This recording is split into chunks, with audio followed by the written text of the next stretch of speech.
J'ai fait un petit jingle avant. Bon, ça fait pas de tort, hein. Comme je l'ai toujours dit.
Voilà, petite musique en préambule. Alors, en attendant, je vous pose, voilà, je vais corriger cet exercice-là. Donc, un calorimètre renferme 200 grammes d'eau à la température de 15 degrés 4. On y introduit donc un cylindre en aluminium de masse de 80 grammes préalablement porté dans une étuve à la température de 86,8. La température d'équilibre se fixe à 20 degrés Celsius. On recommence l'expérience en plaçant cette fois 150 grammes d'eau dans le calorimètre à température de 15,8. Le même cylindre d'aluminium, désormais porté à la température de 95,5, est réintroduit dans le calorimètre. Le nouvel équilibre est caractérisé par la température de 22,1. En déduire la chaleur massique de l'aluminium, la capacité thermique du calorimètre et quelle quantité de chaleur minimale faut-il mettre en œuvre pour faire fondre une tonne d'aluminium prise à la température initiale de 15 degrés. Bon. On va analyser tout cet énoncé. Bon. Alors, je vous dirais que quand vous voyez un énoncé qui est conséquent, fatalement, ça prend du temps. Bon, ici, je vais essayer de prendre le moins de temps possible, ça, fatalement. Il faut que je donne quelques explications là-dessus aussi. Mais c'est pas parce que l'énoncé est long que la réalisation sera longue. On peut avoir des longs énoncés avec des réalisations longues, comme on peut avoir des longs énoncés avec des réalisations courtes, comme on peut avoir des énoncés courts avec des très longs, voilà, très longues réalisations. Et inversement. Voilà. Donc, n'entrevoyez pas la longueur de l'énoncé et de laisser tomber directement. Voilà. Vous devez vous placer dans ces termes d'analyse. Il faut la lecture, il faut lire correctement, une fois, deux fois, trois fois. Enfin, vous avez plus ou moins tiré des enseignements de l'énoncé. À ce moment-là, refaisez une lecture en peaufinant les choses via un dessin, ou voilà, de manière à déconstruire la difficulté. Vous déconstruisez la difficulté se trouvant dans l'énoncé pour reconstruire une facilité de voir les choses et de vous amener justement à la solution finale. Alors, la solution finale, ben, est représentée par trois solutions finales parce qu'en fait, il y a trois questions A, B et C. Voilà, alors qu'est-ce qu'on demande? La chaleur massique de l'aluminium. Donc on voit tout de suite, déjà on va déjà construire, on va aller dans la construction. On a la chaleur massique, c'est de l'aluminium. À rechercher. C'est déjà une chose.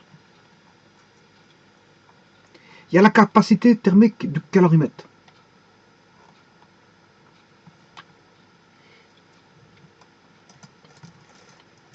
Capacité thermique du calorimètre.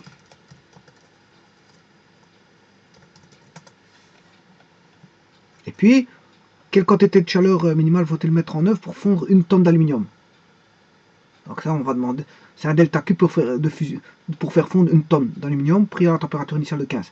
Et là, on demande, bon,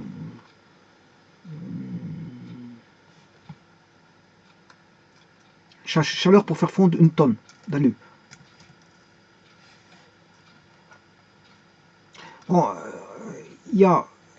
là-dedans, il y a des termes compréhensibles, comme il y a des termes qui pourraient vous échapper. Je vous le dis tout de suite, il y a un des termes qui pourrait vous échapper.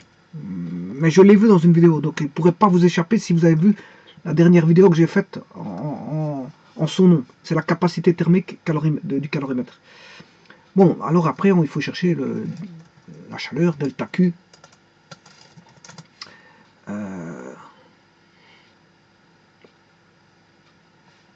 Pour faire fondre une tonne d'alu. Bon. Donc ce qui veut dire que si on parle de capacité thermique du calorimètre, c'est qu'on a un système calorimétrique d'office. On a un calorimètre. Bon, quelle matière est-il? Je n'en sais pas plus. En tout cas, on a un calorimètre. Alors, il va contenir, bon, pour son échange thermique, un liquide. Généralement, on met de l'eau. C'est pas toujours de l'eau, mais on peut mettre de l'eau. Avant, on mettait du mercure, mais le mercure, bon, c'est nocif. Hein. Le problème, je vous ai déjà expliqué que c'était nocif le mercure. Voilà, donc on va mettre, on a un calorimètre. Supposons qu'ils sont en laiton, hein, voilà. Et donc, on va mettre un échantillon d'aluminium, probablement. Hein, je ne lis pas l'énoncé, je ne fais que faire une supputation. Supputation dans le sens où, d'après ce que je vois, ce qu'il faut rechercher. Il faut rechercher le C de l'aluminium. C, la chaleur massique de l'aluminium. Donc, s'il faut chercher un C d'aluminium, c'est qu'on a placé de l'aluminium dedans. Voilà. Si on faut chercher une capacité thermique du calorimètre, c'est qu'on a un calorimètre. Alors, le delta Q pour faire fondre une tonne d'aluminium, ben, pour calculer le delta Q, déjà, on parle de fusion. Pour faire fondre, on aura une fusion. Qui dit fondre, dit fusion. Donc, vous voyez qu'il y a déjà des choses qui se mettent en place. Bon, et en plus de ça, regardez bien l'énoncé. Enfin, quelle quantité de chaleur minimale faut-il mettre en œuvre pour faire fondre une tonne d'aluminium prise à la température initiale de 15 degrés. De 15 degrés. Ça veut dire qu'on va commencer, l'aluminium est à 15. On va le chauffer jusqu'à sa température de fusion. Et puis, là,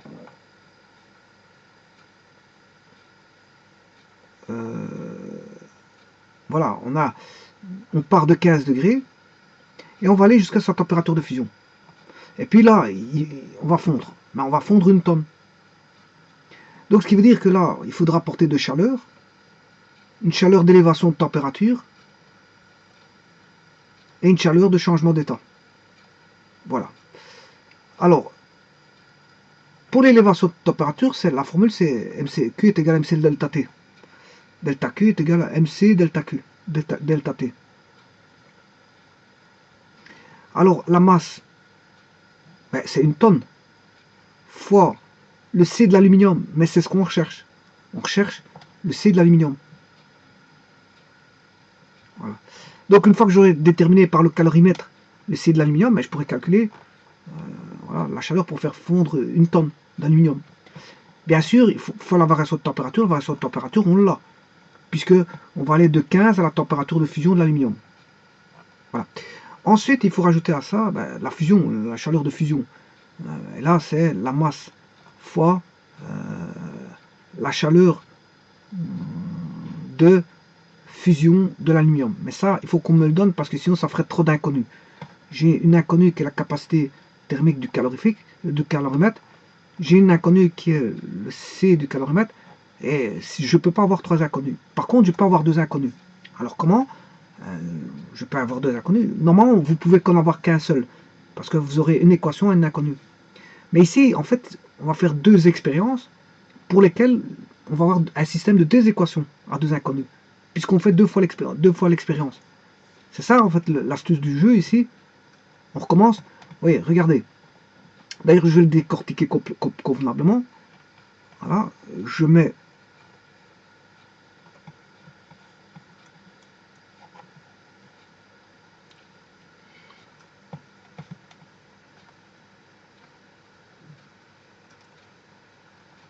voilà. Donc on a un calorimètre qui renferme 200 grammes d'eau. Vous voyez, je vous avais dit, 200 grammes d'eau.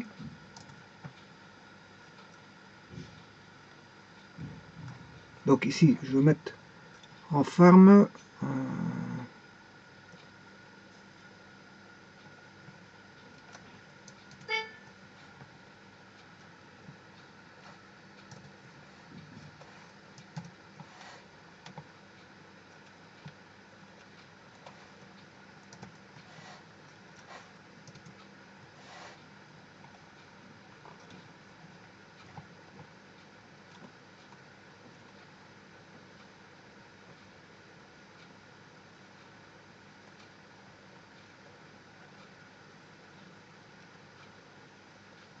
Ouais, je comprends ce qui se passe.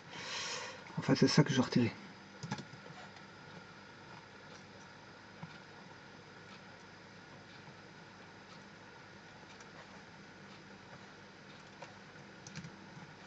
Donc il renferme quoi le caloromètre? 200 grammes d'eau.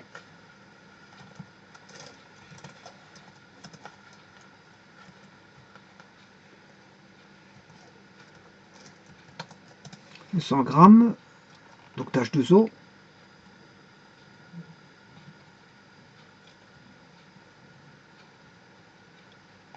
à une température de 15,4.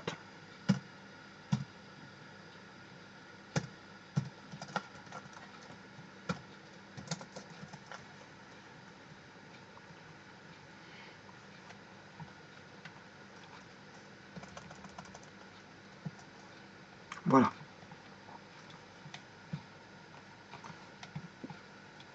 Bon.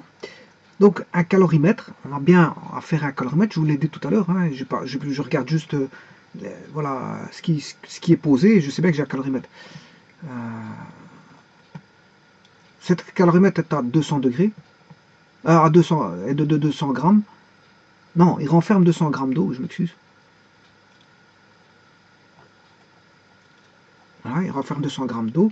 La température est de 15,4 degrés Celsius pour l'eau. L'eau, voilà.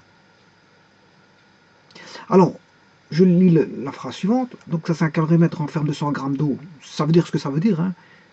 Dans le calorimètre, on a... Je vais enlever tout ceci.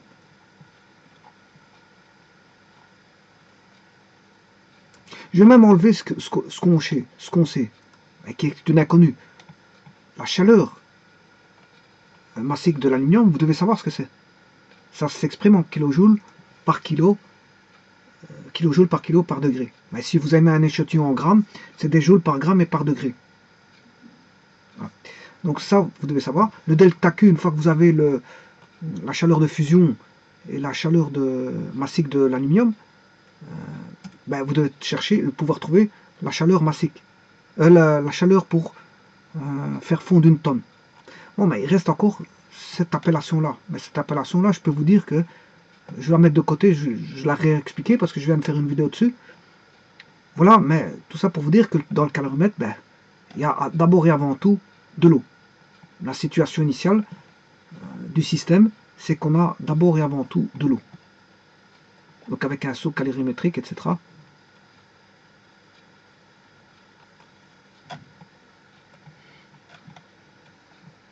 Donc je vous indique la situation finale, comme on est. On a le calorimètre avec de l'eau. De l'eau à une certaine température qui est de l'eau froide. C'est le corps froid. Voilà. Donc je mets le sous calorimétrique ici. Voilà. Et je vais mettre l'eau.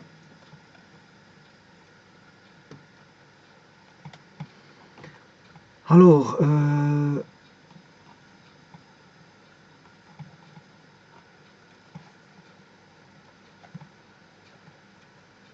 voilà, l'eau, l'H2O, et on a notre calorimètre. Donc, on va dire qu'il n'y a pas de perte avec le milieu extérieur. Voilà, on n'a pas de perte avec le milieu extérieur. Mais, qu'est-ce qu'on va se dire? Qu'on a quand même, je crois qu'on a... Ouais, parce qu'il demande justement la capacité thermique du calorimètre. Il y a des pertes. Il y a des pertes. Et les pertes sont reprises là. Les pertes sont reprises ici. Donc les pertes avec les accessoires du calorimètre. Donc j'ai fait une vidéo, j'ai expliqué tout ça. Donc on a des pertes relatives aux accessoires qui seront reprises en tant qu'équivalent en eau. Ça veut dire que les pertes seront reprises sous forme de M fois C0. Voilà. Ou M, bon, c'est l'équivalent en eau des accessoires qui créeraient une perte de chaleur. Donc les accessoires vont absorber de la chaleur. Voilà. Donc un calorimètre, situation initiale.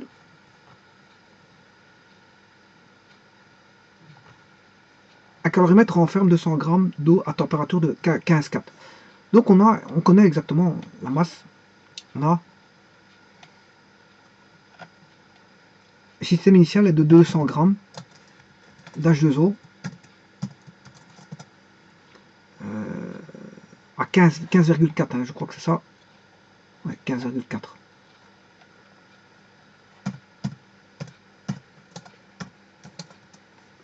Voilà. On connaît la température initiale, on connaît la masse, on sait bien qu'on a comme substance de l'eau dans le calorimètre. Bon. Alors, on va lire la phrase suivante. On y introduit un cylindre en aluminium, fatalement, parce qu'on doit chercher la chaleur massique de l'aluminium, donc on comprend qu'on va mettre... On introduit un cylindre d'aluminium de masse 80 g. Voilà, c'est déjà une masse de 80 g. Hein.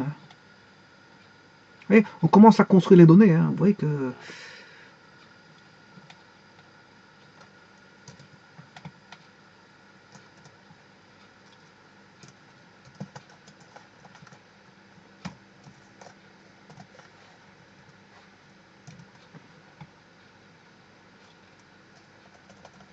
préalablement porté dans une étuve. Bon.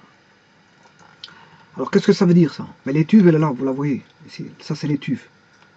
L'étuve, c'est un appareil de laboratoire qui va permettre, je veux dire, voilà, de chauffer. Et ici, on va atteindre une température, on met l'aluminium dedans, et on va chauffer jusqu'à 80 degrés. L'aluminium va être chauffé jusqu'à 80.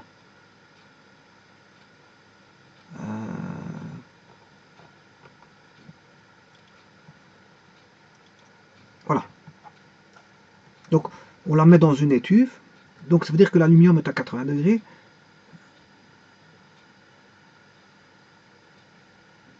De masse 80 degrés, je m'excuse, 80 grammes. Masse de 80 grammes. On a une masse de 80 grammes. On introduit un cylindre en aluminium de masse 80. C'est la masse qui vaut 80 grammes, je m'excuse. Préalablement porté dans une étuve à 86. Voilà, c'est... Voilà.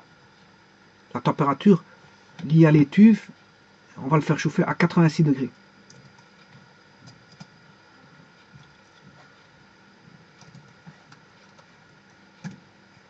Voilà. Donc on a 86,8 degrés Celsius. Voilà. Donc 86,8 degrés Celsius, c'est la température voilà, sortie de l'étuve. Et là, à ce moment, on voit bien qu'on a une température d'équilibre qui se fixe à 20 degrés Celsius. On a une température qui va se fixer d'équilibre, qui va se fixer à 20 degrés Celsius.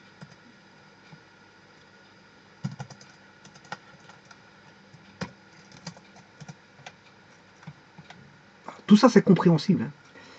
Donc, je vais résumer la situation jusqu'à présent. C'est tout bonnement. On a de l'eau dans on a un calorimètre avec présence d'eau. Ça, c'est le sous-système numéro 1. Ensuite, sous-système 2, ben, on va sortir un échantillon d'aluminium.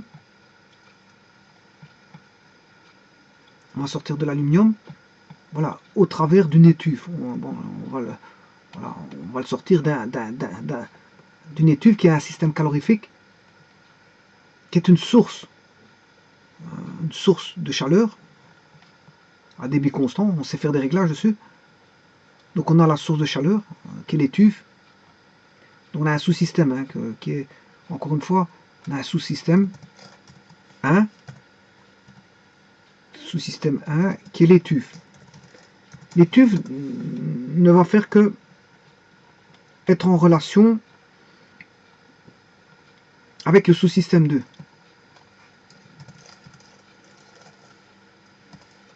Le sous-système 2 qui est l'aluminium, un échantillon d'aluminium. Alors on va placer dans le sous-système 1 le bout d'aluminium. Et puis quand on a atteint la température de 82,6, je crois, je ne sais plus combien, le but c'est de régler la température de l'étuve pour arriver à une température que l'échantillon arrive. On en a mis 80 grammes, hein, je crois que c'est 80 grammes. Voilà, je vais aller revoir ça. 80 grammes. Et la température de 86,6. 86,6. Donc, la température va. On chauffe au niveau de l'étuve 86,6 degrés Celsius. Bon, voilà. Donc, on commence à construire les données. Vous voyez que c'est pas si complexe que ça quand on regarde bien. L'énoncé est long, effectivement, mais il faut le décortiquer, c'est ça. Parce que c'est pas. Il ne va pas se décortiquer tout seul et s'analyser tout seul. Il faut l'analyser petit à petit. Voilà.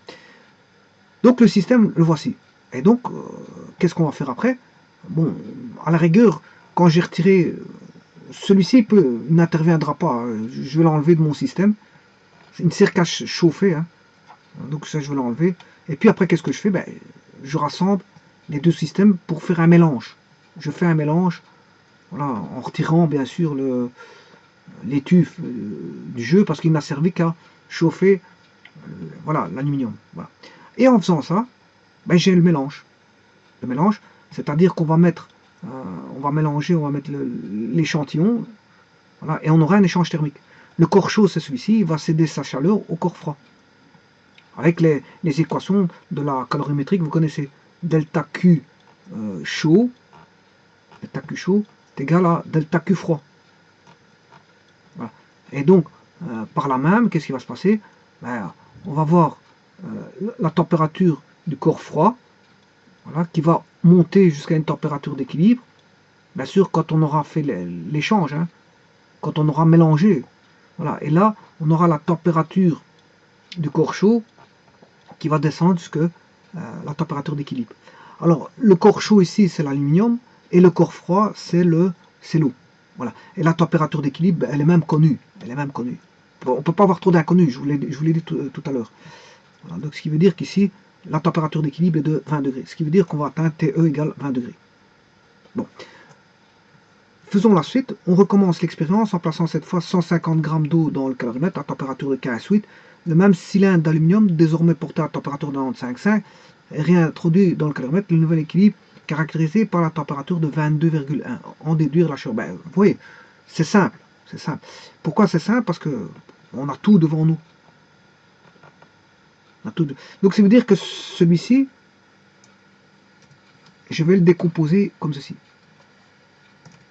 Voilà. Donc ça, on a la phase 1, l'expérience 1, expérience 1, et puis on recommence une seconde fois l'expérience normale parce qu'on aura deux équations à deux inconnues. C'est juste pour ça. Hein. Voilà. C'est juste ça. Donc vous voyez que quelque part il n'est pas si difficile que ça, hein, bien qu'il soit long. Bien qu'il soit long, effectivement. Voilà. Alors, je vais déjà mettre les données en place. Au niveau de l'expérience numéro 1.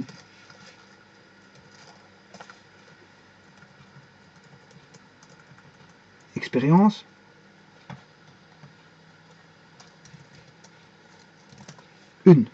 Expérience 1, mais on a la masse, on a l'eau, système eau, on a la masse de l'eau, que je vais appeler M0, on a la température de l'eau, que je vais appeler T0, ouais, mais T0 ça ferait penser à T initial, bon je vais mettre T, température d'eau,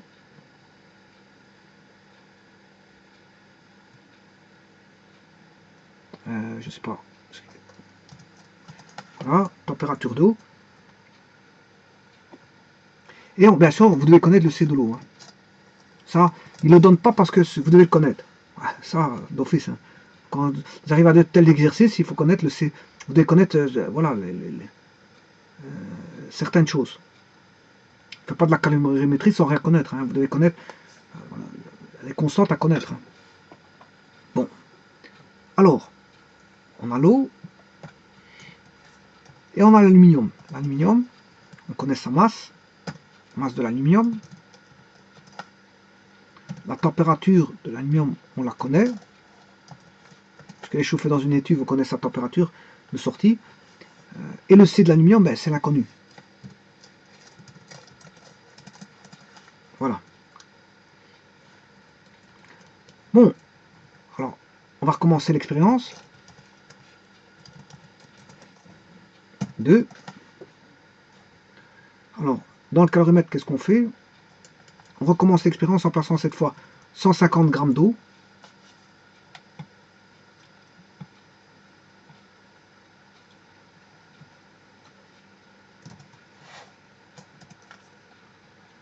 On va passer 150 g voilà, d'H2O. C'est la même chose que tout à l'heure, hein. H2O.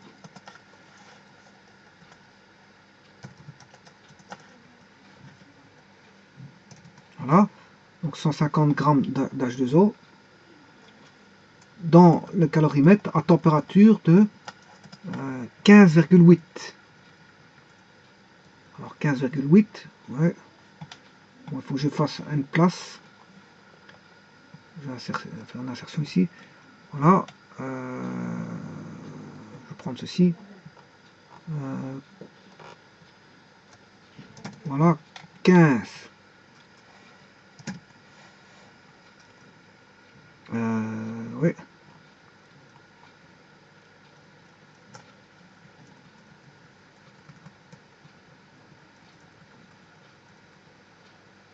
La température, voilà. On va prendre celui-ci.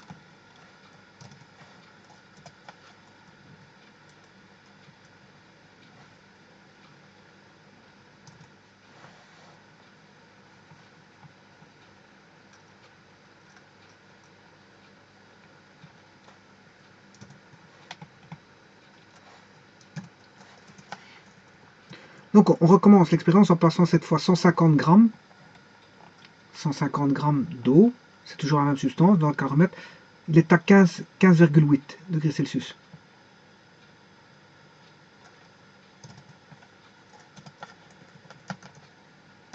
« 15,8 degrés Celsius. Voilà.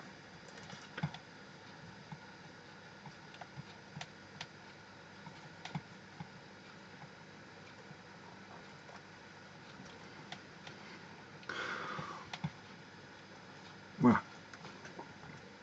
Alors, le même cylindre,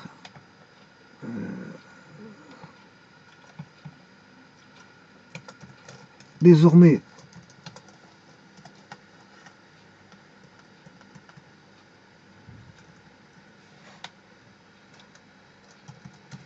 porté à la température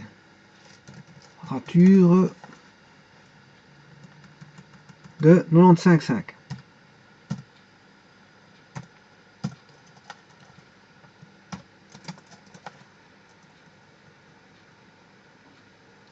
Est porté dans le, réintroduit dans le calorimètre.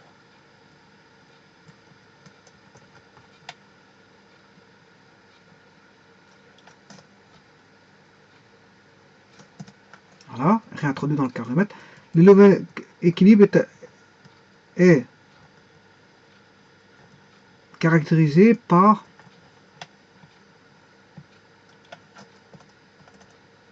la température de 21 degrés Celsius.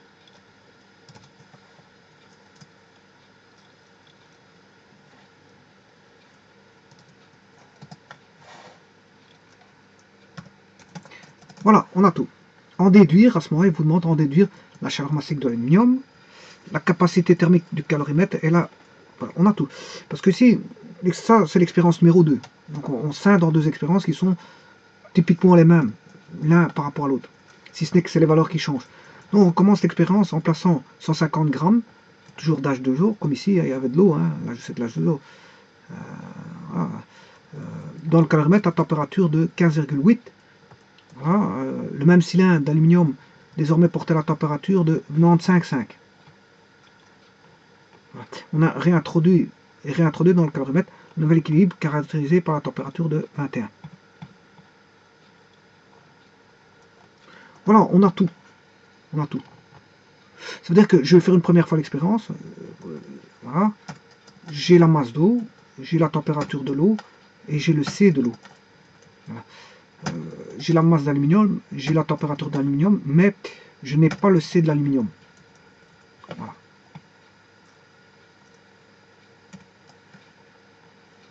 Alors,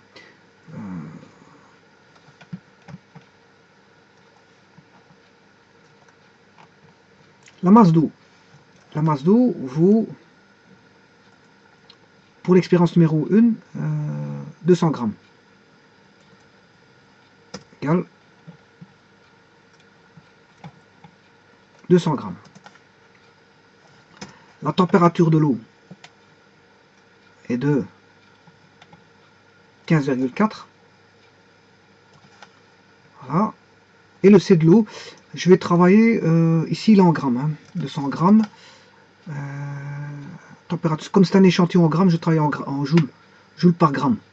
15,4 degrés Celsius, je vais travailler en joules par gramme et par degré Celsius. Voilà. Donc on sait bien que pour ça, ça fait 4, je prends souvent 4,186.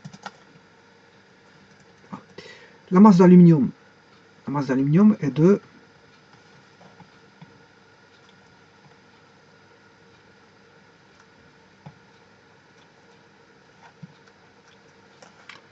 80 grammes.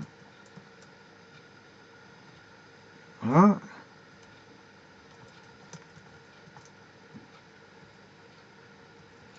Masse d'aluminium est égale à 80 grammes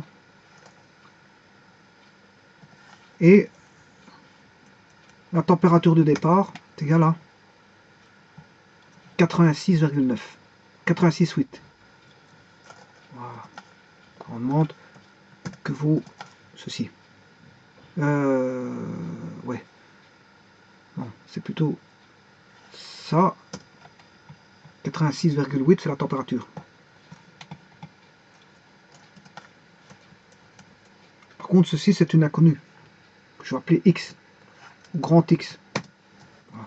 Que je vais même mettre en rouge, comme ça.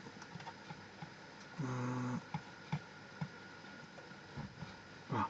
Alors, les unités de la masse, c'est en grammes. Les unités de l'eau, c'est en degrés Celsius. Et la chaleur massique, mais je vais travailler en joules par gramme et par degré Celsius. Voilà.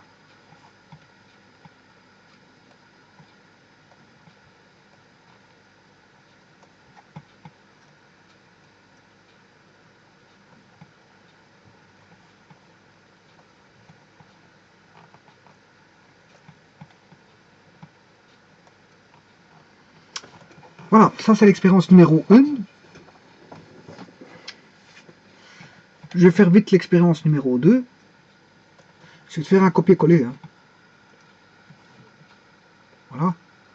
Voilà, je vais mettre juste à côté. Alors, pour l'eau, bien sûr c'est l'expérience numéro 2. Pour la masse, au départ, la masse était... On commence l'expérience en plaçant cette fois 150 grammes d'eau. Voilà, pour l'eau. Température de l'eau, dans le calorifère à température de donc 15,8. C'est de l'eau, il est toujours 4,186.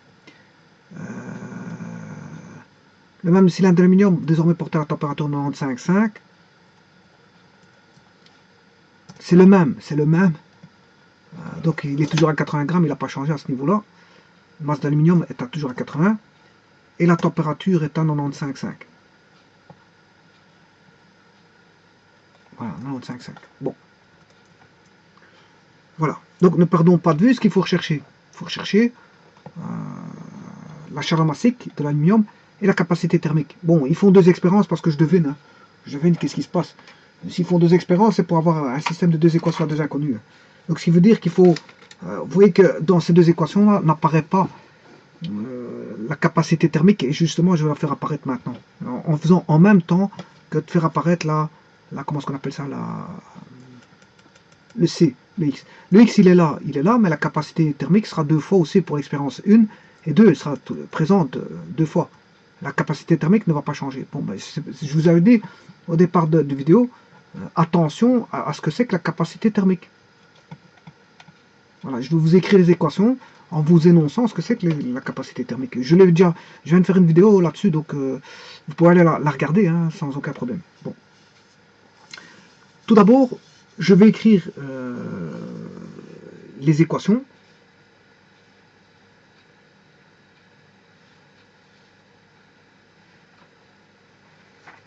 Bon, je vais écrire d'abord les équations.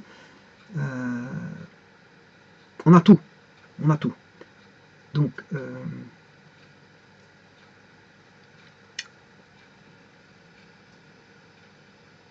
bon, on va prendre l'expérience 1 ou 2. De toute façon, c'est la même chose pour les deux. Il n'y a pas de problème, c'est de la calorimétrie. C'est un échange thermique. Hein, donc voilà.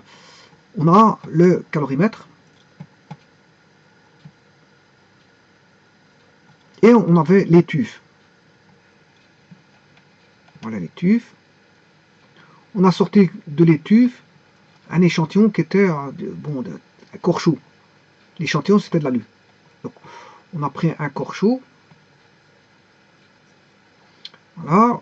Donc ça, je vais bien distinguer. C'est l'expérience numéro 1. Hein. C'est la même pour la 2. Expérience 1 ou 2, hein, peu importe. Je vais mettre la 1. Peu importe, c'est la 1 ou la 2, c'est le même. C'est les mêmes expériences. C'est une copie l'un de l'autre, mais avec des valeurs différentes. Alors, là j'ai affaire au calorimètre. Et là, on a affaire à l'étuve. Je sors l'échantillon chaud. C'est un espèce de four, l'étuve, donc il est chaud. Et je le mets dans l'eau froide. Donc qu'est-ce qui va se passer? On a un échange thermique. Mais en tenant compte, bien sûr, de la capacité thermique. Parce qu'il vous demande justement la capacité thermique.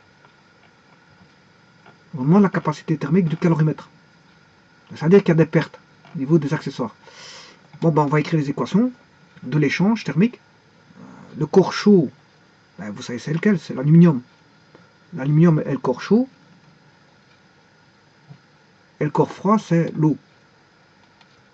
Le corps froid, c'est l'eau. Donc la chaleur va aller du corps chaud vers le corps froid. Il y aura une transmission de chaleur. Bon. Écrivons ça. On va voir delta Q chaud est égal à delta Q froid.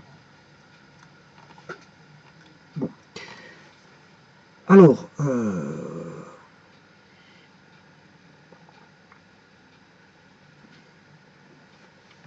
le delta Q chaud n'est rien d'autre que ben, la masse de l'aluminium fois le C de l'aluminium qu'on recherche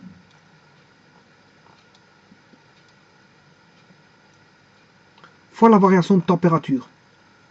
Bon, et tout ça doit être positif pour respecter comment on appelle ça, les conventions. Hein, les conventions. Je ne vais revenir un peu sur les conventions, mais ça doit être positif. La quantité de chaleur, si vous voulez, en valeur absolue, doit être la même. Donc il faut s'arranger ici pour que ce soit positif. Alors, pour que ce soit positif, bien sûr, il faut faire la température la plus haute, moins la température la plus basse. C'est-à-dire, pour que ce soit positif, il faudra faire la température de 86,20, qui est la température, bien sûr, je ne sais pas ce qu'il est passé. Ouais, ici, c'est sur l'expérience numéro 1, 86,8. 8, je m'excuse, pas 20. 86,8. 86,8. 86,8. C'est la température du corps chaud, qui est l'aluminium, bien sûr, moi, la température d'équilibre. Parce que vous savez maintenant que la température va aller du corps chaud, la température du corps chaud va évoluer jusqu'à une température d'équilibre. Tout comme le corps froid va évoluer, la température du corps froid va évoluer vers cette température d'équilibre qu'on connaît. Parce qu'elle est donnée, on n'a pas à la rechercher, habituellement on la recherche.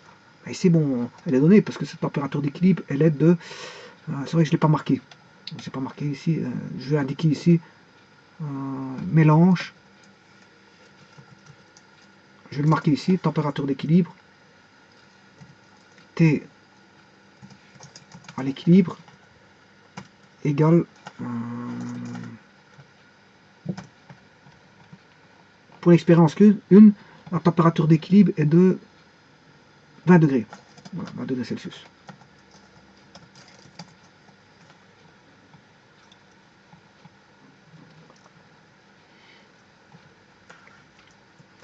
Alors, pour l'expérience numéro 2, on a toujours le mélange. Voilà. Et on a...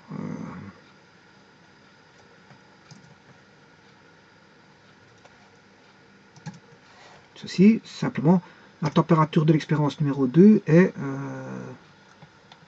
réintroduit dans le caromètre, le nouvel équilibre est caractérisé par la température de 22,1. Voilà, 22,1.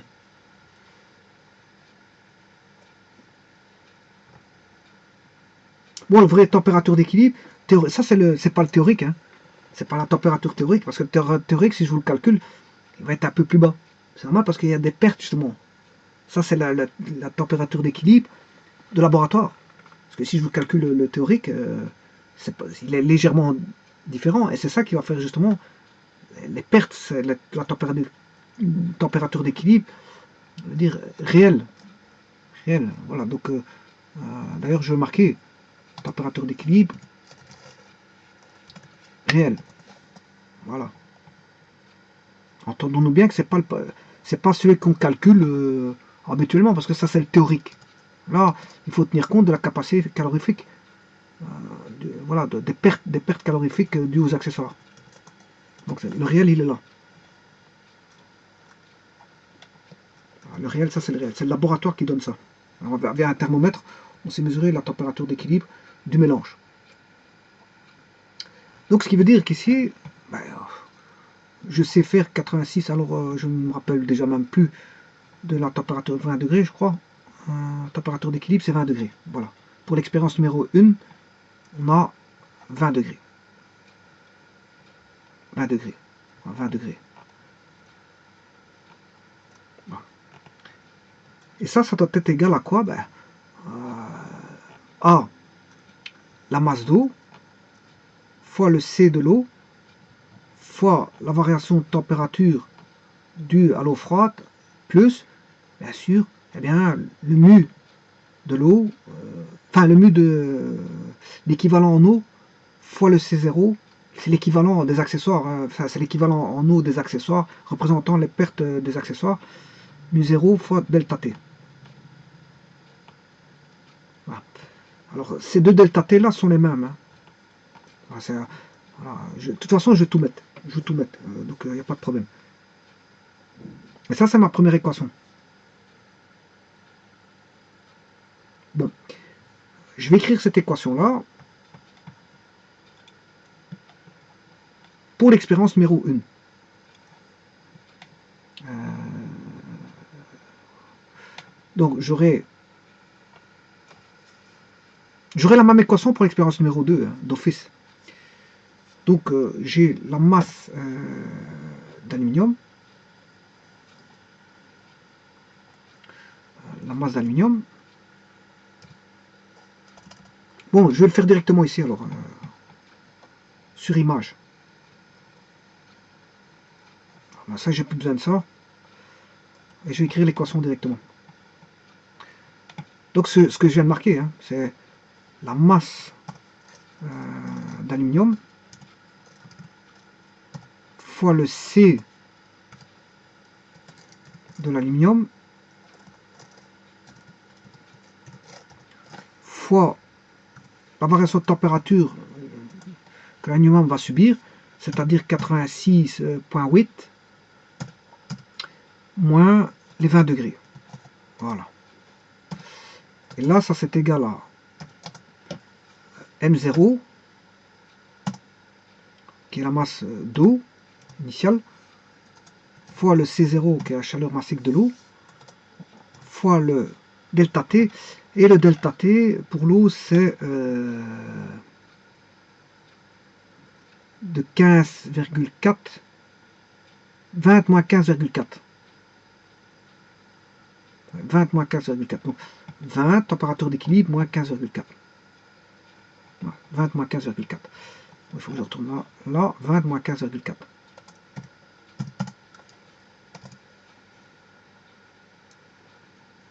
Bon, je vais le marquer autrement, en formule généralisée.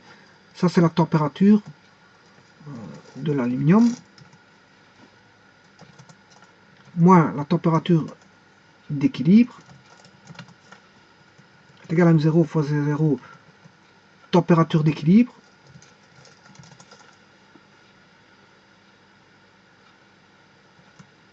moins la température de l'eau, plus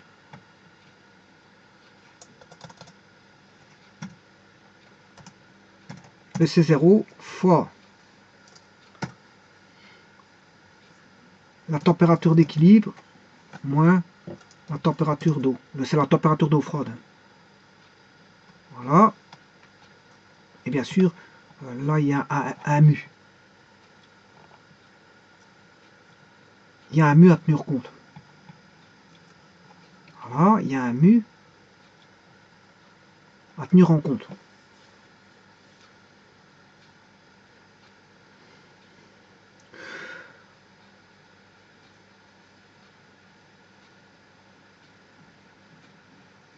Alors, tout est positif, il n'y a pas de problème ici. Bon. Alors maintenant, je peux écrire ça autrement. Pour faire intervenir, est-ce qu'on a la température de la... Enfin, le C de l'aluminium, oui. L'inconnu, il est là. Mais je vais faire intervenir justement la capacité calorifique ou capacité thermique du calorimètre. Alors, vous savez très bien que la capacité thermique du calorimètre, si je vous rappelle, c'est ceci. C'est M mu fois C0.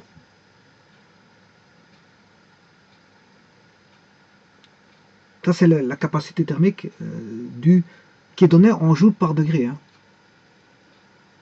En joules par degré.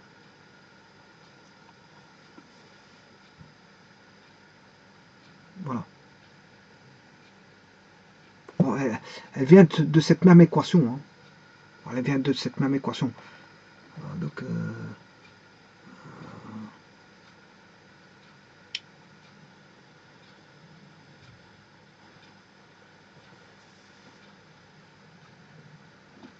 de cette même équation, mais ici on a rempli par de l'aluminium. Alors si vous voulez le faire avec un calorimètre, il y a moyen de le faire, mais bon, là vous allez avoir la masse d'eau fois le C du calorimètre. Mais ici on a rempli par de l'aluminium. Si on ne remplit pas rien de tout, bon, on s'est trouvé voilà, M masse d'eau fois le C du calorimètre fois la variation de température. Voilà. Bon, ben donc on va partir à partir de ça. Et je vous ai montré que la capacité thermique du calorimètre, elle est là. Donc, c'est le mu. Voilà, je vais le changer. D'ailleurs, je vais tout réécrire. Hein. Enfin, réécrire, non, parce que En informatique, ici, avec les moyens informatiques, ben, ça permet la copie. Je vais utiliser voilà, les moyens adéquats pour faire des copies, hein, pour améliorer mon rendement de travail. Je vous ai déjà expliqué que l'informatique, c'est ça. L'informatique, c'est avant tout améliorer son rendement de travail par l'usage de méthodes, on va dire, automatisées. Donc là, il faudrait que je mette un plus. Voilà, un plus. Et la capacité, le mu fois C0, qui s'appelle la capacité thermique que je vais appeler CTH. Je m'excuse. Fois la température à l'équilibre moins la température d'eau. Voilà, on a tout. Et il faudra appliquer ça deux fois. On a un système de deux équations à deux inconnus. On va appliquer ça. Et là, vous voyez que maintenant, j'ai mes inconnus. Hein. Mon inconnu, il est où? J'ai mon inconnu qui apparaît là. Et j'ai mon inconnu qui apparaît là. Voilà. Donc, je le fais deux fois. J'ai un système de deux équations à deux inconnus. Et le tour est joué. Il suffit de remplacer les données, c'est ce que je vais faire tout de suite, et de résoudre, et le problème est résolu.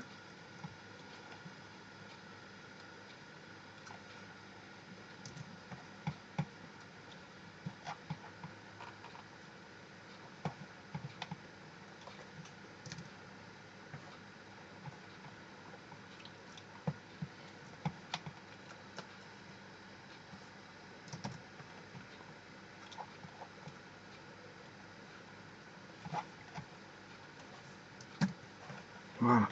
Maintenant, je vais créer mes deux équations, mon système de deux équations des inconnus. La masse d'aluminium, ce qu'on l'a. Vous voyez? Je vais faire pour l'expérience numéro 1, je vais faire pour l'expérience 1 et 2. Pour l'expérience.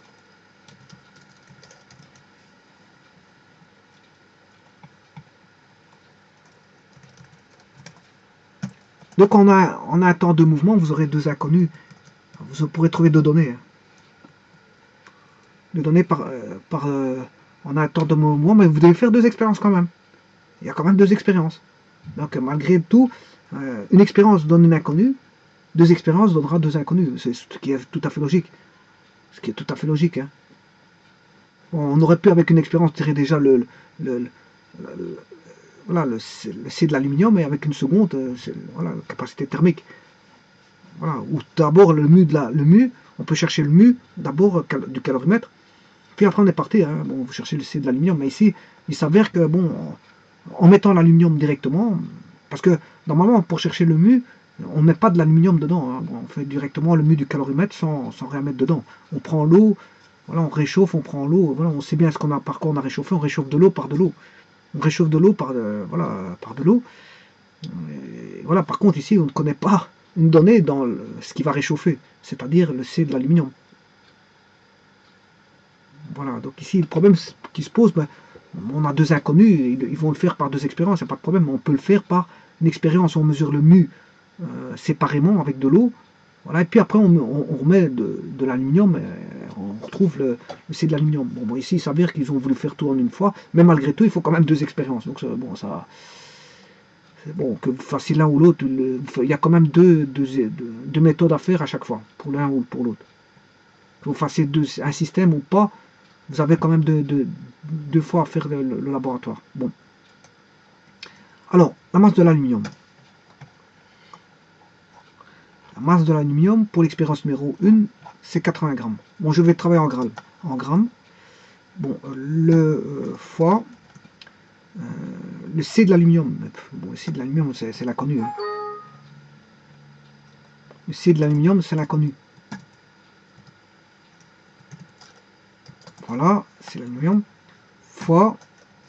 Et là, on va faire la différence entre la température de l'aluminium, 86,8,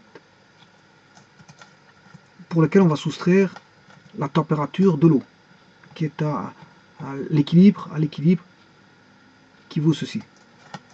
Voilà, 20. Voilà. Voilà, dans un premier temps, le membre de gauche.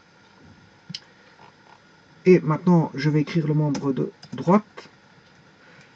Le membre de droite, c'est la masse d'eau. Bon, je peux mettre en évidence T équilibre, moins T haut. Hein. Je suis en train de me poser la question si ça vaut la peine. Non.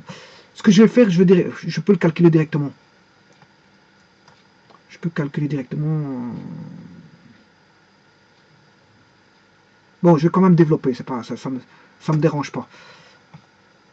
Alors, la masse d'eau, c'est 0 fois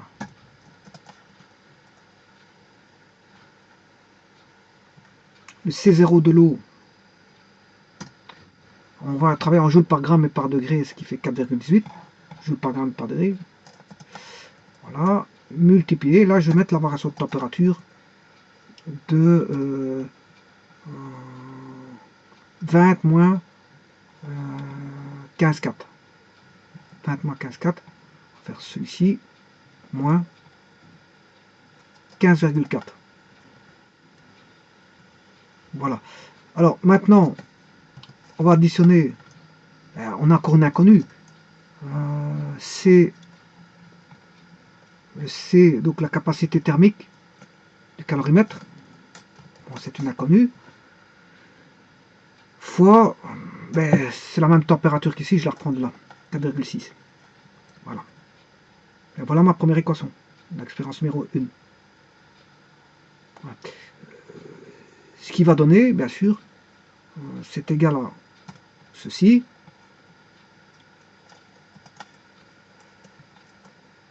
Fois celui-ci. Voilà. Fois, et là je vais faire directement la soustraction entre égal ceci moins ceci, voilà, 66,8.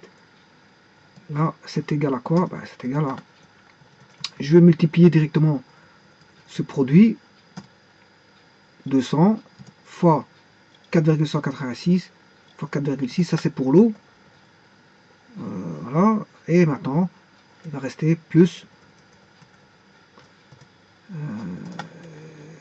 4,6, cette température-là, CTH.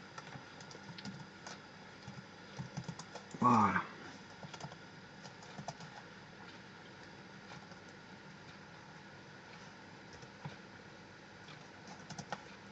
Voilà, voilà l'équation, hein, elle est terminée. Ça, c'est pour l'équation numéro 1, pour l'expérience numéro 2. Alors, l'expérience numéro 1, je vais faire l'expérience numéro 2.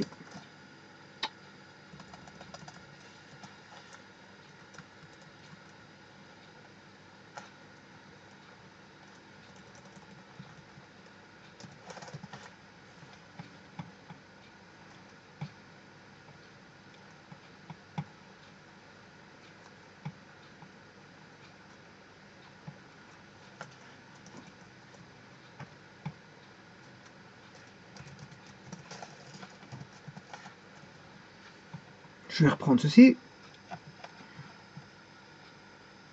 CTRL-C.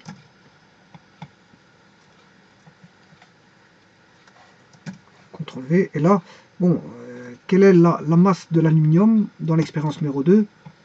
Elle est toujours la même que celle-là. Elle est toujours de 80, il n'y a rien qu'à bouger au niveau de la masse. Le C, il faut toujours le rechercher. Et la température, elle était de 90 degrés, ouais, 95,5. Voilà, pour celui-là. Par contre, l'autre, il faisait... la nouvelle température d'équilibre était de 22,1. Voilà. Alors, la masse d'eau, pour l'expérience 2, 150 grammes. Alors, fois le C de l'eau, il n'a pas changé. Voilà, et fois la variation de température, bon, la variation de température, ça va être de l'eau 22,1 moins température de l'eau C8. Voilà. Donc on a 6,3 ici, voilà. Et on a tout.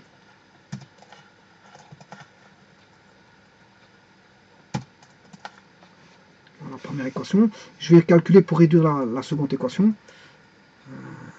Donc on a égal ici.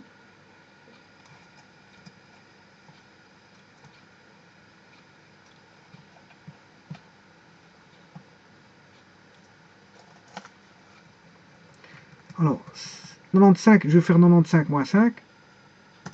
95.5 moins 22,1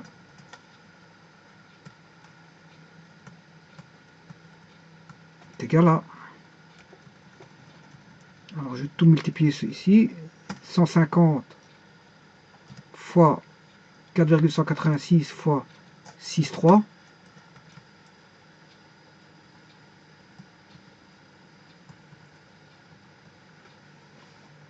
plus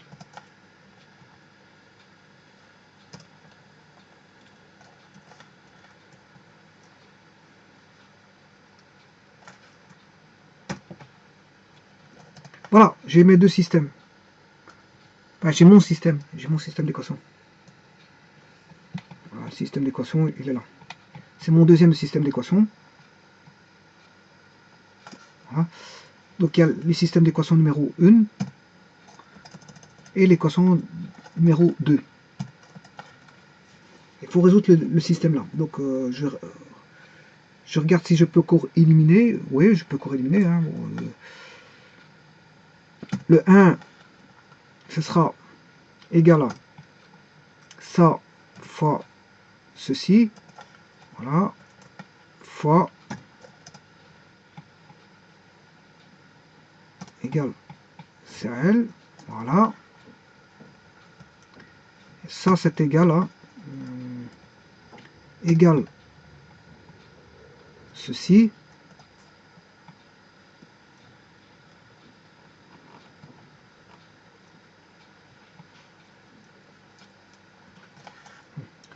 Plus égal ceci égal celui-là. Voilà. Dans la première équation. Alors, pour ne pas voilà.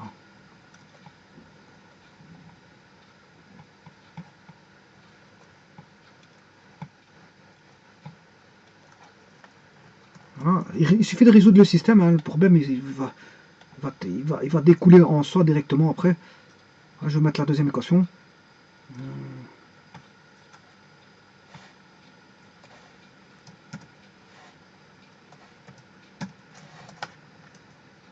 2. Première équation, elle est là. Voilà. Et la seconde, c'est 80 fois 73,4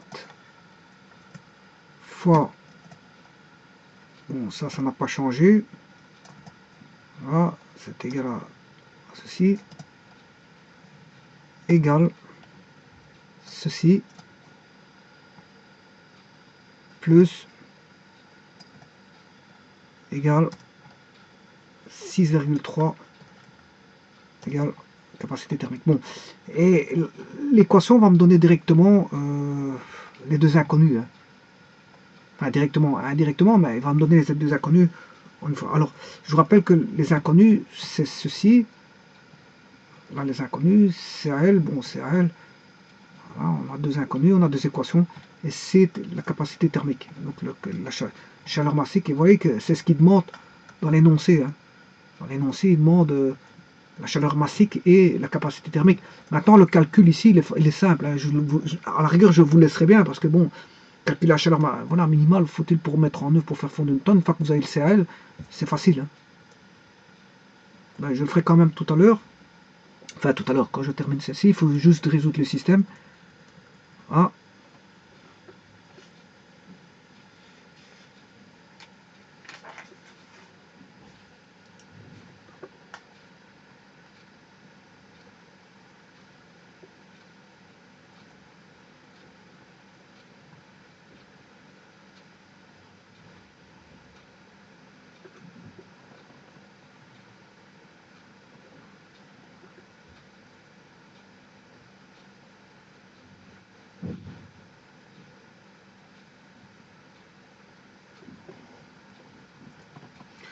Bon, avant toute chose, là je suis bien en degrés Celsius. Voilà. Alors, voyons voir les unités. Ici, je suis en joules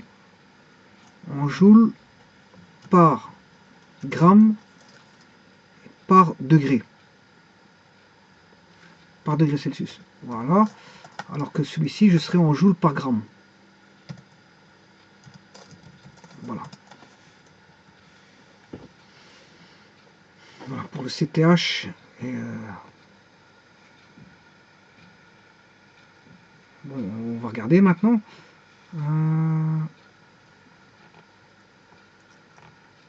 Je vais multiplier celui-ci par 4,6. Je vais multiplier par 4,6 celui-ci et par moins 4,6 celui-ci. Voilà, et celui-ci je vais multiplier par 6,3.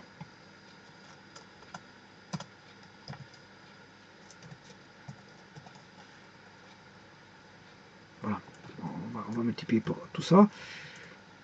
C'est égal à ceci fois 6,3. Je vais multiplier par 6,3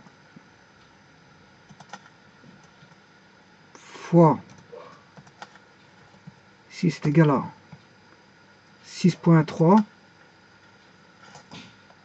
égale 6,3 égale CAL égale ceci fois 6,3 plus ceci fois 6,3. Alors, j'ai celui-là fois moins 4,6 moins 4,6 fois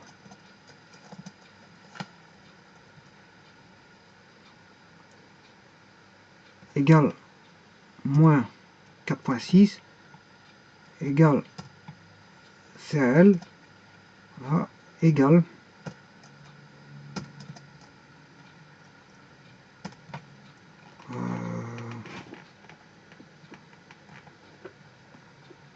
celui-ci fois moins 4,6 plus égale 6,3 fois moins 4,6. Voilà.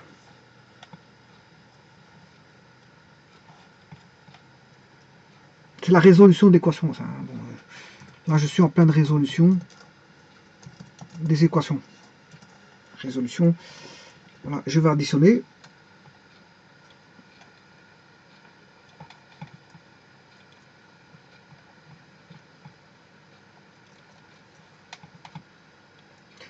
C'est égal à ça plus celui-là. Ça, c'est égal à ça. Égale ça plus celui-là. Égale CAL. Égale ceci. Égale ça plus celui-là. Plus. Ouais, ici j'ai oublié quelque chose. Égale ça égale celui-là. Voilà. Et là, on n'a plus de CTH, hein, parce que ça fait 0. Donc j'ai éliminé le CTH. Égale ça plus celui-là. Il n'y a plus de CTH. Voilà. Il n'y a plus de CTH. Ça me ramène une équation à une inconnue. Voilà. Maintenant, je peux trouver le CAL, parce que voilà, ça revient à faire égal celui-là, 80 CL, ouais. Ouais, c'est ça. Ça, fois 1,7, voilà, égale CL, égale ceci. Donc maintenant, je peux trouver le CL. C'est égal à celui-ci divisé par celui-là.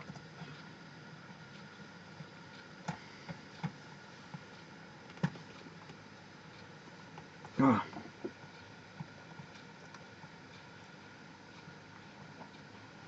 Donc le CRL vous vaudrait 0,53.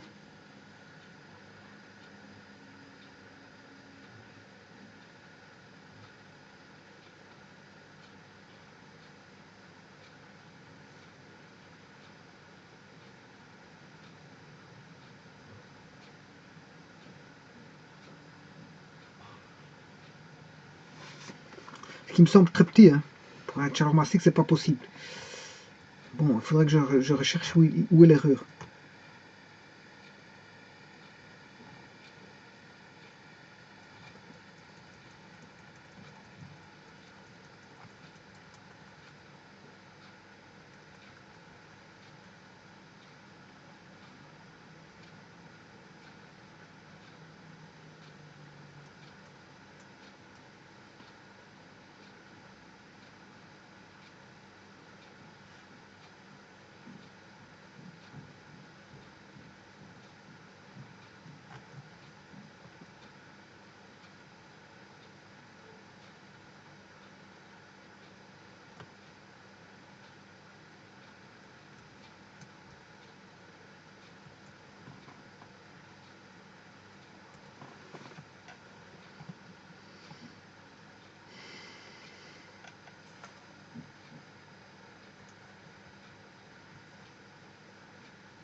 Bon, ça sent que j'ai fait 80 grammes.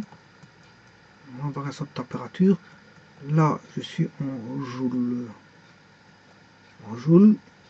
Par gramme. Par contre, ici, 4,186. Je suis bien en joule par gramme fois de température, 200 et en grammes. Je suis bien en joule. Capacité thermique. Moi, j'ai trouvé des joules par degré Celsius, ouais, en multipliant par 4,6.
Bon ben, il faudrait que je le recommence. Hein.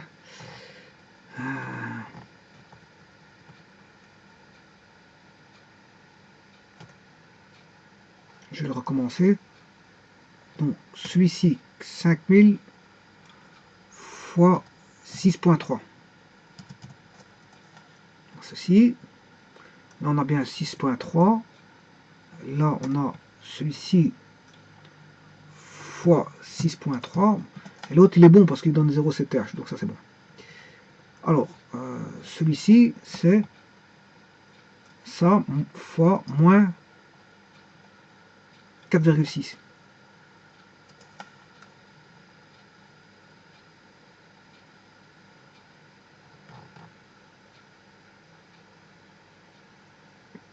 Oui.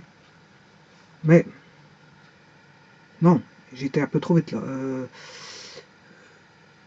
Ouais, parce que si j'ai introduit un 6,3 déjà. Je sais pas pourquoi j'ai introduit ici un 6,3 alors que je le calcule directement ici. Bon, bah alors, ce qui veut dire que je vais réécrire ceci. Bon. 5872. Voilà.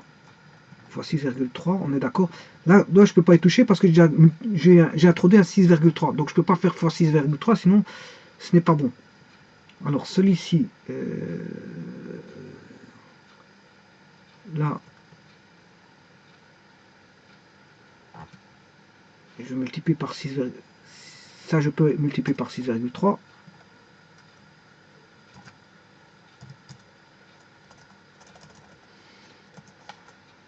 Non, celui-ci, fois... C'est plus un problème mathématique qu'autre chose ici, parce que c'est une résolution d'un système. Et là, on a 28, c'est bon. Alors, le suivant là-bas, c'est toujours celui-là, fois moins 4,6. Voilà. Donc apparemment ça serait pas bon. Je me suis un peu trop précipité. Voilà. Je vais juste contrôler celui-ci. Format 4,6.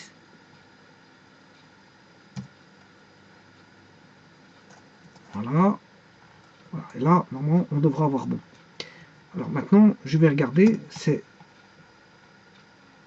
ceci fois ceci plus ceci fois ceci. Voilà. Là, on a CL. Ah, est égal à ceci plus ceci. Voilà. Et là, je vais faire la division.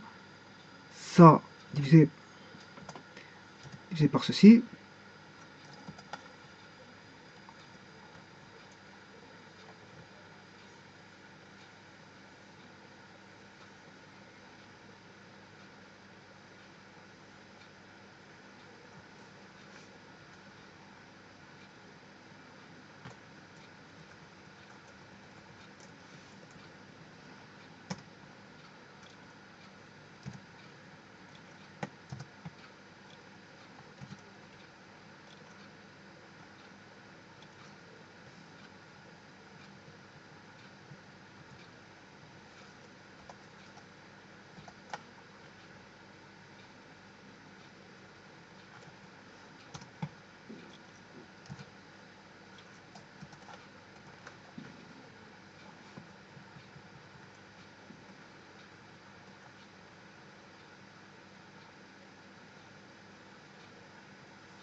je recommande ici, c'est ça fois celui-là.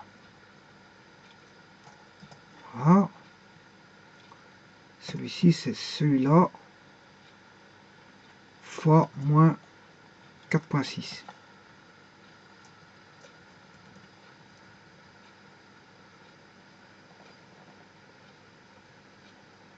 Voilà. Cette fois-ci, j'ai bon. Là, j'ai bon, parce que c'était un moins ici. Voilà. Si je fais... Voilà, maintenant, tout est bon. Voilà. Je contrôle ici. Voilà, j'ai tout contrôlé ici, dans toute la zone land. Tout a été contrôlé ici. Hein. Voilà, donc, tout est bon. Cette fois-ci, c'est bon. Voilà. Alors, eh bien, là, on a la bonne réponse, parce que j'ai fait la somme de ça plus ça. Et ça, j'ai fait la somme de ça plus ça. Donc, bien sûr, de ça fois ça, plus ça fois ce nombre-là qui est négatif. Je l'obtiens ici, donc j'ai bien C calorimètre. Voilà, et là je l'ai en joules par gramme et par degré Celsius. Voilà. Bon. Maintenant, je vais chercher, ça c'est le C calorimètre, C aluminium. Et il ne reste plus qu'à chercher le CTH. Le CTH,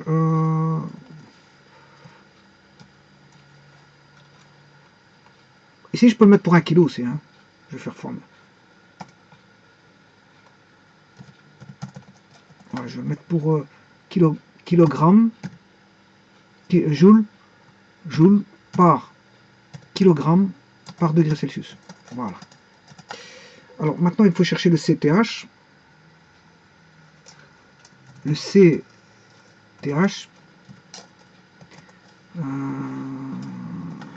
je vais remplacer dans la première équation. Bon. Connaissant maintenant le CL, c'est plus d'inconnu. Je vais faire cet égal à ce nombre-là. Je prends la fois CL qui est en grammes, parce que je travaille en grammes là-bas, moins celui-là, le tout divisé par 4,6.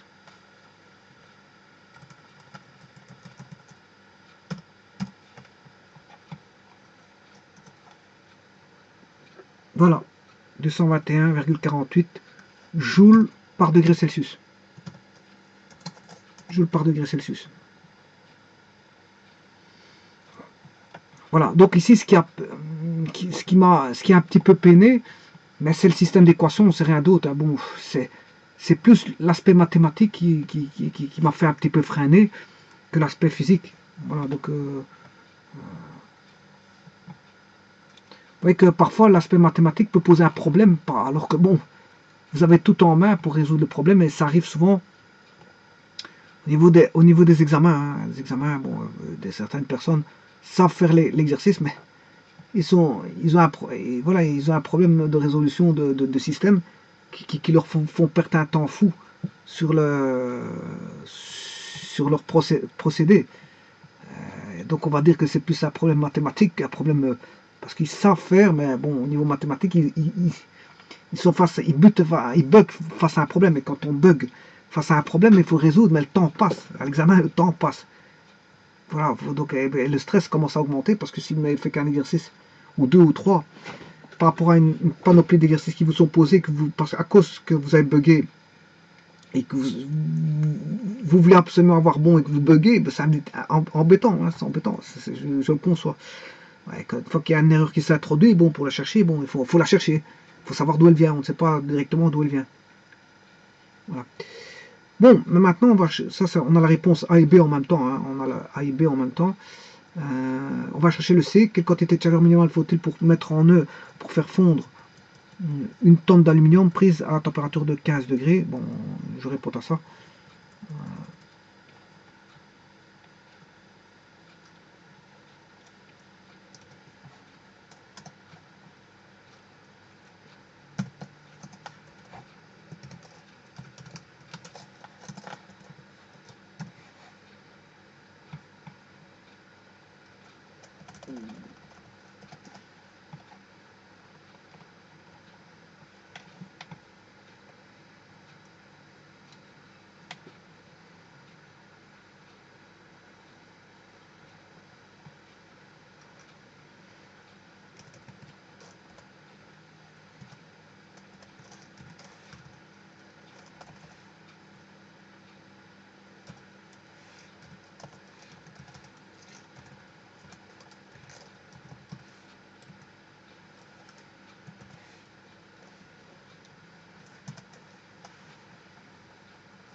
Bon, il faut aller chercher la température de fusion. Alors je vous rappelle que la température de fusion, je l'ai vu déjà au préalable. Vous devez la connaître par cœur encore une fois. Bon, il y a des choses, c'est bon. Voilà, c'est comme ça, c'est comme ça.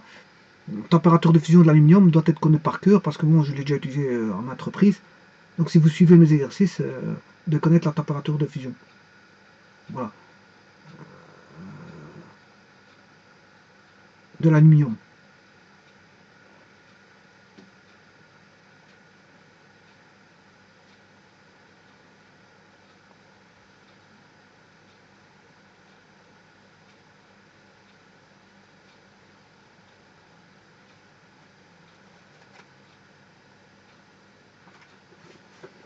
Pour une tonne d'aluminium, à 15 degrés Celsius, on a une tonne ici.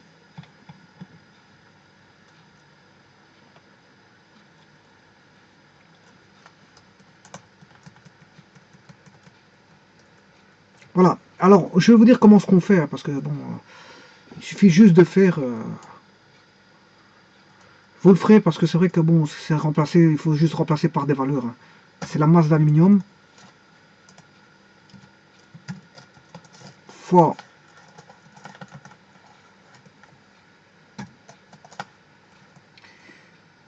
le C de l'aluminium qu'on vient de trouver, hein, le C de l'aluminium on l'a, fois la masse, non, la masse d'aluminium c'est une tonne. Hein. Vous devez remettre tout. Si vous travaillez en kilos avec celui-ci, en kilos, c'est fait 1000 kilos. Une tonne c'est 1000 kilos. Donc vous introduirez, si vous voulez, 1000 ici. Là, 1000 kilos, fois, ben, là il faudra travailler que voilà, cette valeur-là en joule par kilo par degré Celsius. Voilà, fois le delta T. Alors le delta T il est à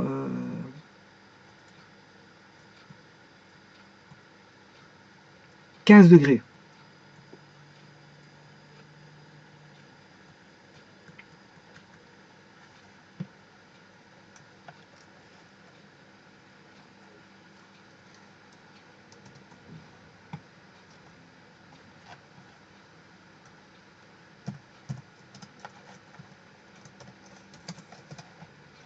Bon, voilà la fusion, vous comprendrez qu'il faut suivre la courbe.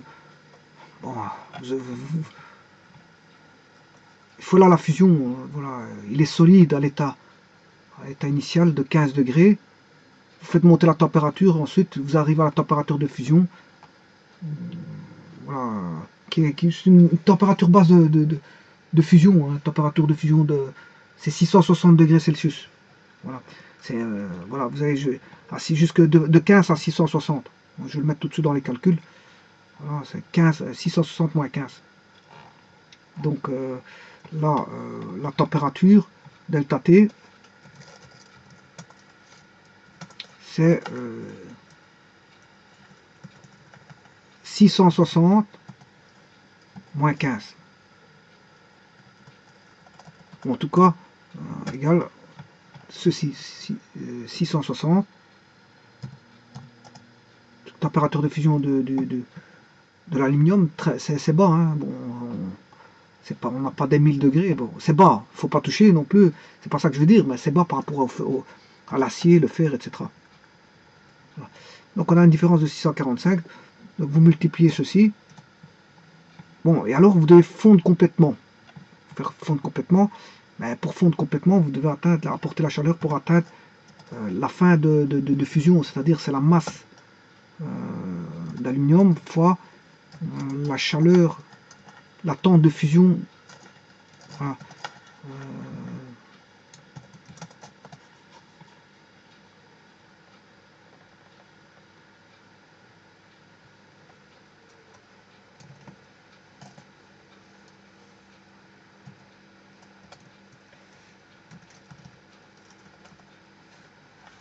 Voilà, et vous faites l'addition ici. Vous allez voir dans Goodfellow, la valeur de la chaleur latente de fusion.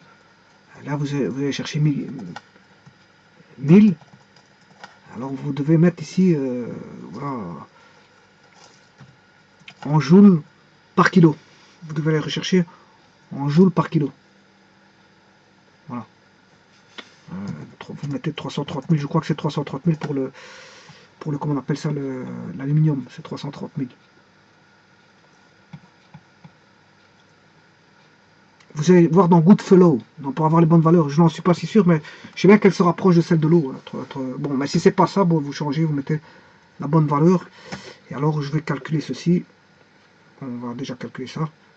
C'est égal à ça fois ça fois celui-ci plus celui-ci fois celui-ci.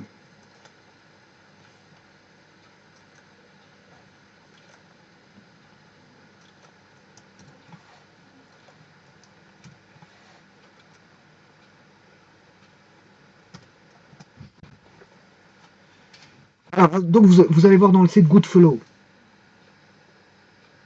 Bon, mais je ne suis pas si sûr des valeurs. Hein. Bon, en tout cas, ce que je suis sûr, c'est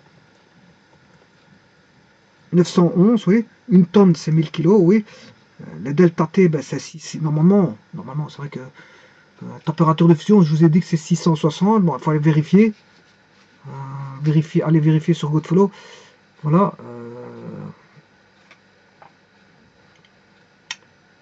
Voilà. 660, je crois. La masse, vous reprenez la masse d'aluminium. 1000 kilos. Et là, je ne sais pas. La chaleur latente de fusion, je vais vous dire la vérité, je n'en sais pas plus. Donc, probablement que bon, la réponse n'est pas bonne. Hein, n'est pas bonne parce que bon, la réponse n'est pas bonne, puisque en fait, voilà, faudrait que j'aille voir sur Internet. J'aille voir sur Goodfellow. Goodfellow.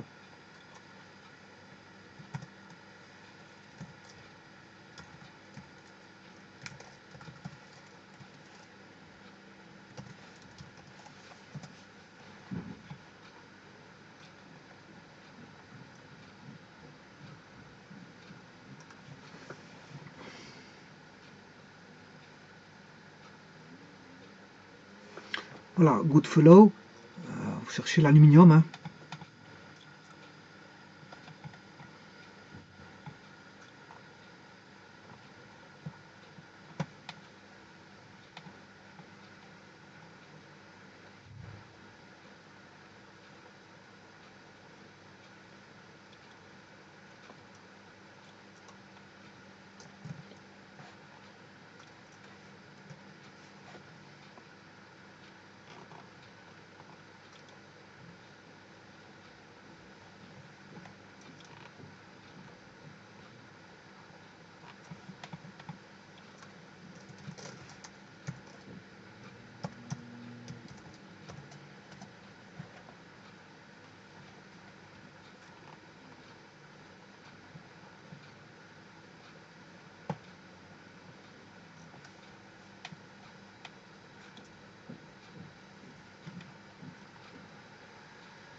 Bon, c'est une caractéristique thermique. Hein.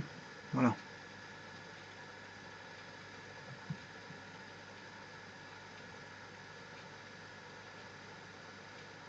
Ici, je suis dans le...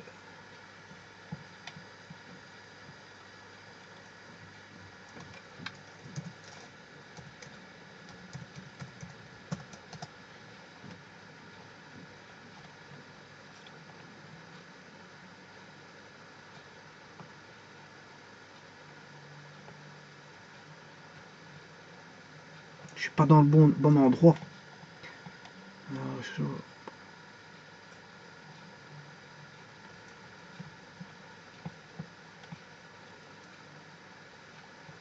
Voilà, là je suis dans le bon là. Aluminium. Là.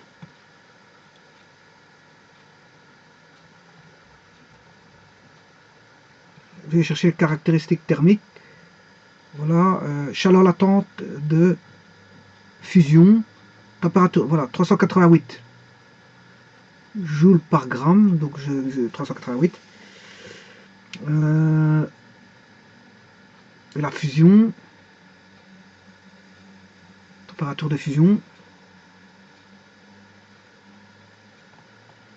Voilà, point de fusion, il est là. 660, donc j'avais bon ça.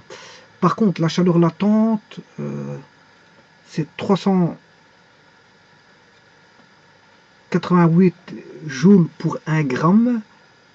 Donc je vais intégrer ça dans mes données, 388 joules pour 1 gramme, pour 1 kilo, il faut faire fois 1000. Voilà, on va aller rechercher ça.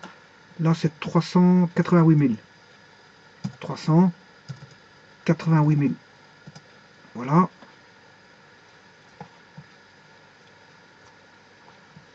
Alors la température c'est bien, elle provient bien de 15 degrés. On a une tonne. Une tonne c'est 1000 kilos. Et là on a bien 15 degrés ici.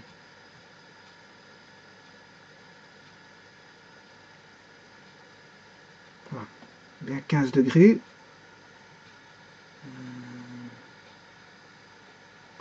Quantité de chaleur minimale pour faire. Faut-il mettre en œuvre pour fondre une tonne d'aluminium à la température initiale de 15 degrés. Ouais, ben donc c'est ça. Hein. On a 660 moins 15. 660 moins 15, ça fait bien 645. Une tonne, c'est 1000 kilos. 1000 kilos. Et la chaleur de l'aluminium, c'est 911 joules par kilo par degré. Ouais, donc c'est bon, tout ça c'est bon. J'ai déjà calculé ceci. 1000 fois 911 fois 645. Voilà, on a ceci. C'est vrai que ce nombre-là, il me paraît un peu illisible. Voilà. Maintenant, il faut que toute la fusion se fasse. Donc, on a une tonne fois, ça c'est pour 388, on a dit c'est joules pour 1 gramme, pour 1 kilo, il faut faire fois 1000, 380 000, donc je vais multiplier ceci fois celui-là, voilà.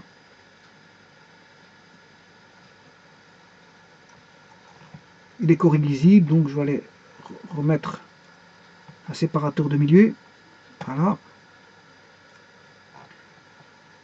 C'est exact, et là je vais additionner les deux.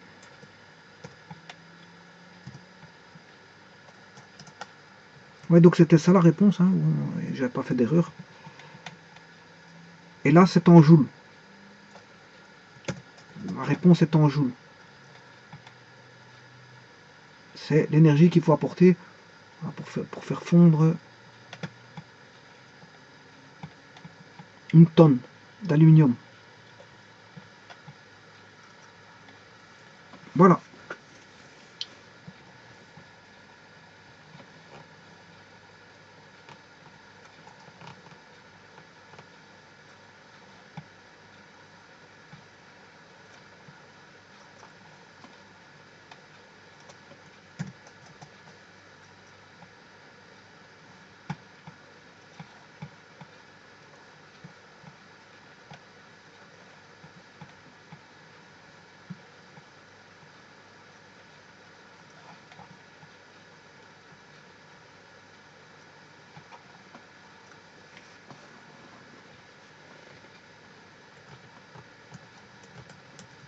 Bon, je peux mettre des exposants. Hein. Si vous voulez un nombre scientifique pour ça, je peux le mettre en nombre scientifique. Hein. D'ailleurs, je vais le faire tout de suite.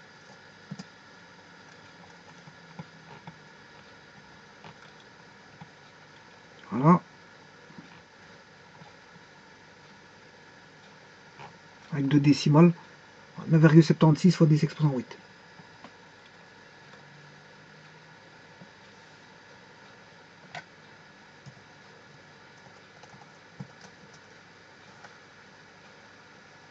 Je ne sais plus combien c'était, 388 000. Voilà, 388 000. Sur Godfollow, c'est 388 000. Kilojoules. Hein. Enfin, joules par kilogramme.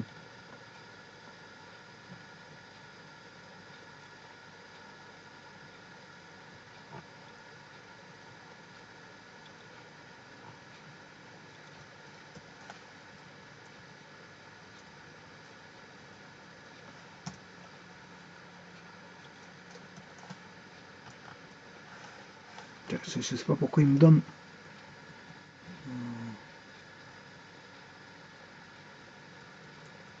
Il me donne tout d'un coup, il me donne 6. Il me donne 6, c'est bizarre ça. Pourquoi là il me donne celui-ci? Ah ouais, c'est parce que j'ai pas encore multiplié par 1000. J'ai pas encore multiplié par 1000 ici. Donc c'est ceci. Une tonne fois 388 000. Voilà. La réponse est ça. La réponse est ça. Attends, si j'avais mis ici 330 000. Voilà.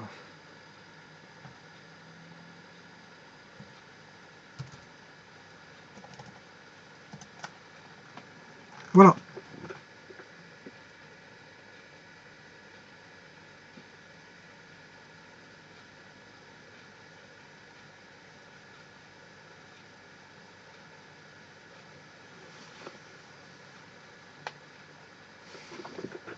Je vais recalculer une dernière fois la machine pour être sûr et certain.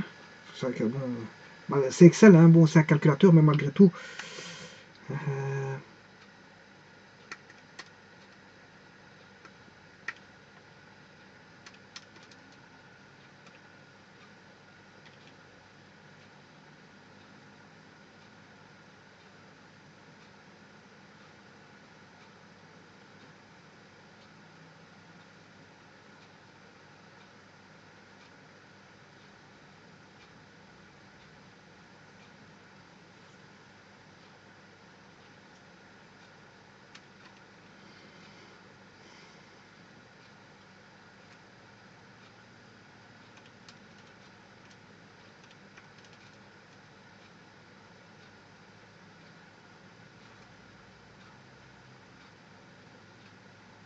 voilà. C'est la chaleur apportée pour faire fondre de 15 à 660, à 660 degrés, de 15 degrés, parce qu'on part de 15 degrés. Hein. Voilà, on part de 15 degrés. Une tonne d'aluminium prise à température initiale de 15, elle va monter de 15. Voilà, de, voilà, de 15 à 660, il y a 645 degrés. C'est 645 degrés. Hein. On a une tonne, 645 degrés. Chaleur de l'aluminium, il est là. Je viens de regarder sur Goodfellow, c'est 388 000 joules par kilo fois une tonne, 1000 kilos. Et en additionnant ces deux-là, ben, on a ceci. Voilà, la réponse est bien là. Et si vous le mettez en comment est-ce qu'on appelle ça, en nombre scientifique, il est là. Voilà. Je vous remercie beaucoup.